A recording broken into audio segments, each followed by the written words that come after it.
We're going to be reading two chapters in this video. The first one is the Reflections and Distortions one. This, as you remember, is not actually a chapter of the story, but more a description of what it would be like for us if we were in the circus.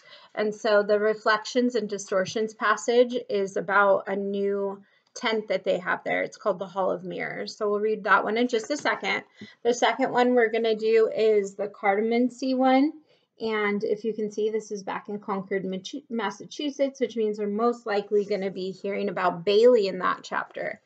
So let's go ahead and get started. The Reflections and Distortions. The sign says Hall of Mirrors, but when you enter, you find it is more than a simple hall. You are met not with floor-length, unadorned planes of mirrored glass as you half expected, but hundreds of mirrors of varying sizes and shapes, each in different frames. As you move past one mirror reflecting your boots, the mirror next to it shows only empty space, and the mirrors on the other side. Your scarf is not present in one mirror, and then it returns in the next. Reflected behind you, there is a man in a bowler hat, though he appears in some mirrors and not in others. When you turn, you cannot locate him in the room, though there are more patrons walking along with you than you had seen within the glass. The hall leads to a round room, the light within it bright as you enter. It radiates from a tall lamppost that sits in the center, towering black iron with a frosted glass lamp that looks as though it would be more at home on a city street corner than in a circus tent. The walls here are completely mirrored, each long mirror placed to align with a striped ceiling visible above and the floor that is painted to match.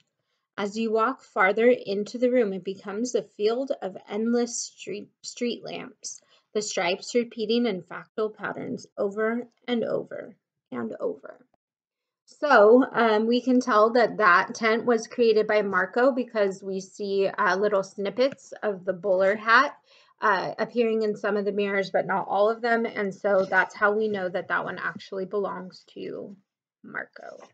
All right, let's get into this one as we get back to Bailey. This chapter, I believe it's pronounced Cartomancy, but I'm not a magician, so I don't know for sure. As he continues to walk around the circus, Bailey's path leads back to the courtyard.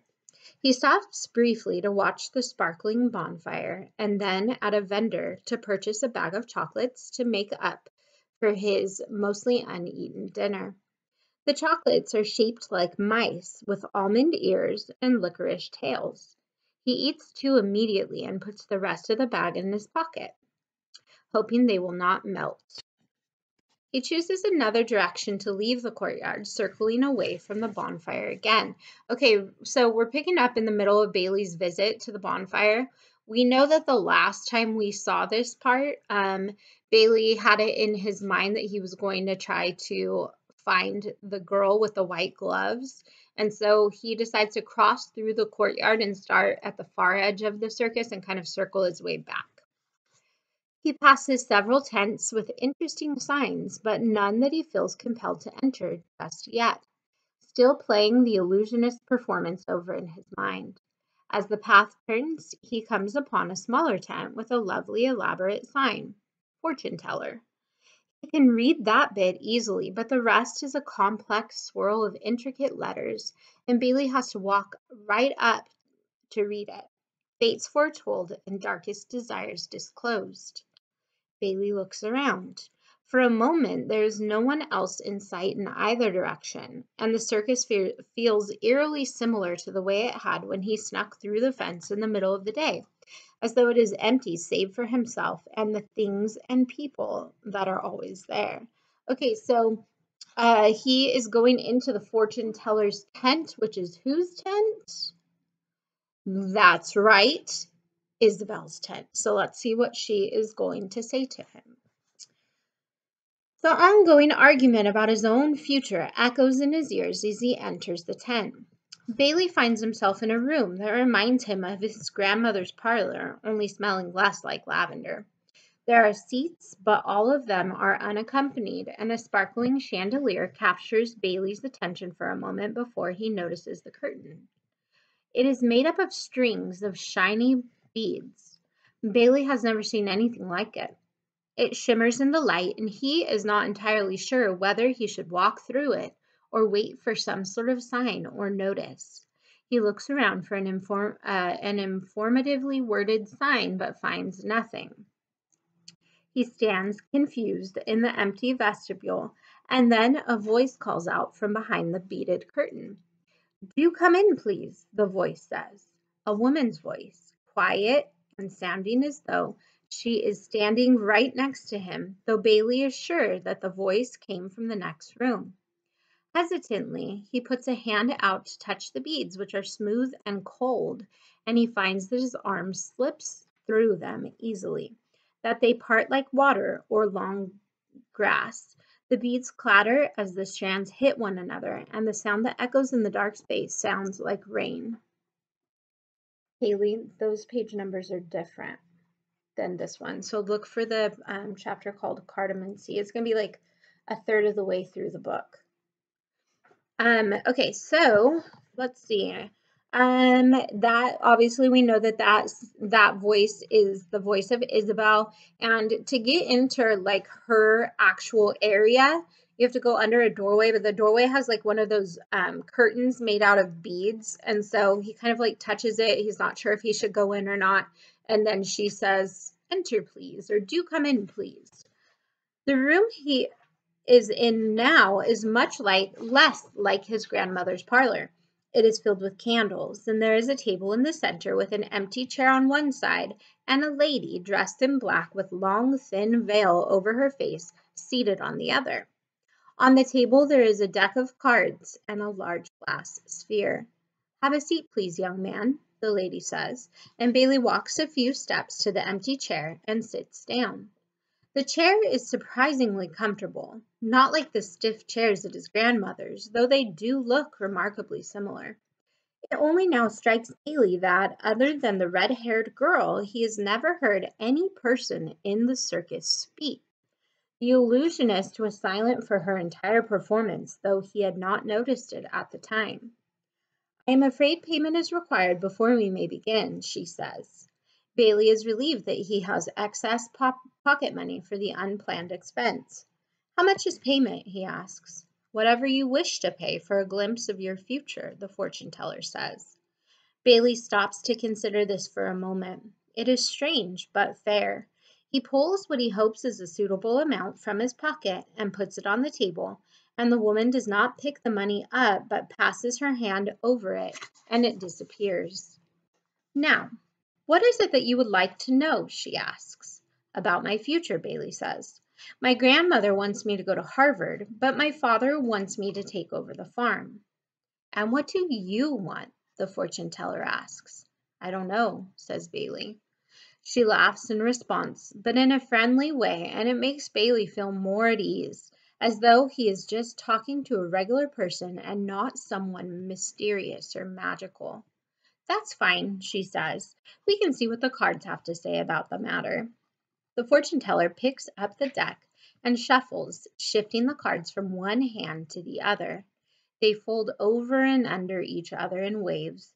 Then she spreads them across the table in one fluid motion, forming an arc of identical black and white patterned card backs. "Choose a single card," she says. "Take your time.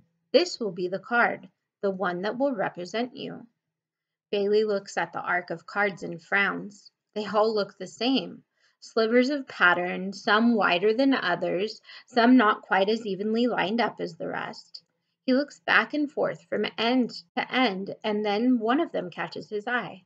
It is more hidden than the rest, almost completely covered by the card above it. Only the edge is visible.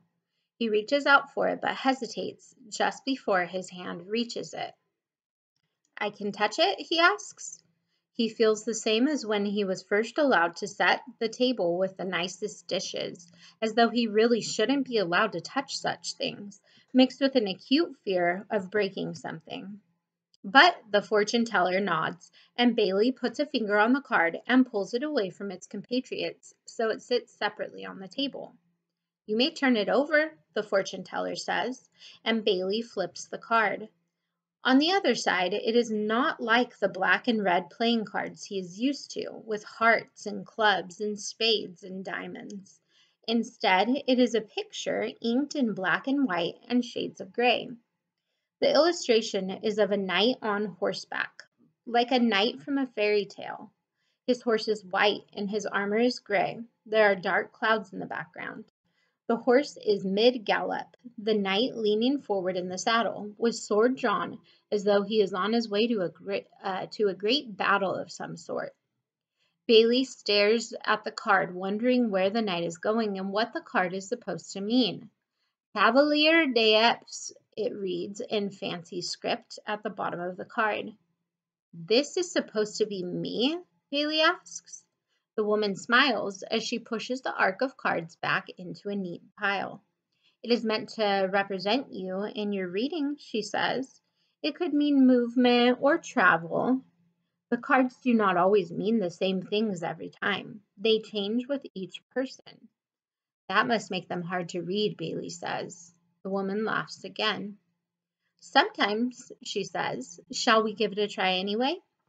Bailey nods and she shuffles the cards again, over and under, and then divides them into 3 piles and places them in front of him, above the card with the knight. Pick which pile you are most drawn to, she says. Bailey studies the piles of cards. One is less neat, another larger than the other 2. His eyes keep going back to the pile on the right. This one, he says, and though it is mostly a guess, it feels like the proper choice. The fortune teller nods and stacks the 3 piles of cards back into one deck, leaving Bailey's chosen cards on top. She flips them over one at a time, laying them face up in an elaborate pattern across the table, some overlapping and others in rows until there are about a dozen cards laid out. They are black and white pictures, much like the knight, some simpler, some more complicated. Many show people in various settings, and a few have animals, while some of them have cups or coins, and there are more swords. The reflections catch and stretch in the crystal sphere that sits alongside. Okay, so he's got so many different things in the cards for him. He sees animals, he sees people in different settings, he sees swords, and so what the heck could all this mean? For a few moments, the fortune teller looks at the cards, and Bailey wonders if she is waiting for them to tell her something, and he thinks she is smiling, but trying to hide it just a bit. This is interesting. The fortune teller looks at the cards. The fortune teller says. She touches one card, a lady in flowing robes holding a set of scales, and another that Bailey cannot see as well, but looks like a crumbling castle. What's interesting? Bailey asks, still confused about the process. He knows no ladies in blindfolds, has been to no crumbling castles. He's not even sure there are castles in New England. You have a journey ahead of you, the fortune teller says. There's a lot of movement, a great deal of responsibility. She pushes one card, turns another around, and furrows her brow a bit, though Bailey still thinks she looks like she is trying to hide a smile. It is becoming easier to see her expression through her veil as his eyes adjust to the candlelight. You are part of a chain of events, though you may not see how your actions will affect the outcome at the time. I'm going to do something important, but I have to go somewhere first, Bailey asks. He had not expected fortune telling to be so vague. The journey part does seem to favor his grandmother's side, though, even if Cambridge is not very far. The fortune teller does not immediately respond. Instead, she flips over another card. This time, she does not hide her smile. You're looking for Poppet, she says. What's a poppet? He asks. The fortune teller does not answer and instead looks up from her cards and regards him quizzically. Bailey feels her taking in his entire appearance, or more than that, with her eyes moving over his face from his scarf to his hat. He shifts in his chair. Is your name Bailey? She asks. The color drains from Bailey's cheeks, and all the apprehension and nervousness he had felt earlier returns instantly. He has to swallow before he can make himself answer in barely more than a whisper. Yes, he says. It sounds like a question, as though he is not entirely sure that it is indeed his name. The fortune teller smiles at him, a bright smile that makes him realize she is not nearly as old as he had previously thought, perhaps only a few years older than he is. Interesting, she says. He wishes she would choose a different word. We have a mutual acquaintance, Bailey. She looks back down at the cards on the table. You are here this evening looking for her, I believe, though I do appreciate that you've chosen to visit my tent as well. Bailey blinks at her, trying to take in everything she said and wondering how on earth she knows the real reason he is at the circus when he has told no one about it and hardly even admits it to himself. Okay, so we have always kind of wondered what Isabel's real magical powers are. Like, does she actually have powers? Is she really good at reading people's fortunes? And here she's able to predict that Bailey is there looking for Poppet. Bailey says he hadn't even he hadn't even admitted that to himself. So how the heck does Isabel know it? So this is pretty cool. Maybe she's gonna tell him like where to go to find Poppet. It's gonna be so amazing. Okay, so let's see. You know the red-haired girl, he says, unable to fully believe that this is indeed what the fortune teller means, but she nods. I've known her and her brother all their lives, she says. She is a very special girl with very lovely hair. Is she here still? Bailey asks. I only met her once, the last time the circus was here. She is here, the fortune teller says. She pushes the cards around on the table a bit more, touching one and then another, though Bailey is no longer paying attention to which card is which. You will see her again, Bailey. There's no doubt about that. Bailey resists the urge to ask her when and instead waits to see if she has anything else to add about the cards. The fortune teller moves a card here and there. She picks up the card with the knight from where it sits and places it on top of the crumbling castle. Do you like the circus, Bailey? She asks, looking up at him again. It's like no place I've ever been, Bailey says. Not that I've been many places, he adds quickly, but I think the circus is wonderful. I like it very much. That would help, the fortune teller says. Help with what? Bailey asks, but the fortune teller does not answer. Instead, she flips over another card from the deck, placing it over the card with the knight. It is a picture of a lady pouring water into a lake, a bright shining star over her head. It is still difficult to discern her expressions through the veil, but Bailey is certain that she frowns at the card as she places it on the table, though when she looks back up at him, the frown is gone. You will be fine, the fortune teller says. There may be decisions to make and surprises in store. Life takes us to unexpected places sometimes. The future is never set in stone. Remember that. I will, Bailey says. He thinks the fortune teller looks a bit sad as she begins to gather up the cards on the table, putting them back into a neat pile. She saves the knight for last, placing him on top of the deck. Thank you, Bailey says. He did not receive as clear an answer about his future as he had expected, but somehow the issue does not seem as heavy as it had before. He debates whether to leave, unsure of proper fortune-telling etiquette. You're welcome, Bailey, the fortune teller says. It was a pleasure to read for you. Bailey reaches into his pocket and pulls out the bag of chocolate mice and offers it to her. Would you like a mouse? He asks, before he can mentally berate himself for doing something so silly. The fortune teller smiles, though for a moment there is something almost sad beneath it. Why, yes, I would, she says, pulling one of the chocolate mice out of the bag by its licorice tail. She places it on top of the crystal sphere. They're one of my favorites, she confides. Thank you, Bailey. Enjoy the rest of your time at the circus. I will, Bailey says. He stands up and walks back to the beaded curtain. He reaches to part the strings of beads and stops suddenly and turns around. What's your name? He asks the fortune teller. You know? I'm not sure any of my querents have ever asked that before, she says. My name is Isabel. It was nice to meet you, Isabel, Bailey says. It was nice to meet you too, Bailey, Isabel says. And you might want to go down the path to your right when you leave, she adds. Bailey nods and turns back, pushing through the strands of beads into the still empty vestibule. The beads are not so loud as they settle, and when they quiet, everything is soft and still, as though there is no other room behind them, no fortune teller sitting at her table. Bailey feels oddly at ease, as though he is closer to the ground, but taller at the same time. His concerns about his future no longer weigh so heavily on him as he exits the tent, turning right down the curving path that winds between the striped tents. Why do you think that she told him to go right when he exits the tent? Maybe he's going to see Pop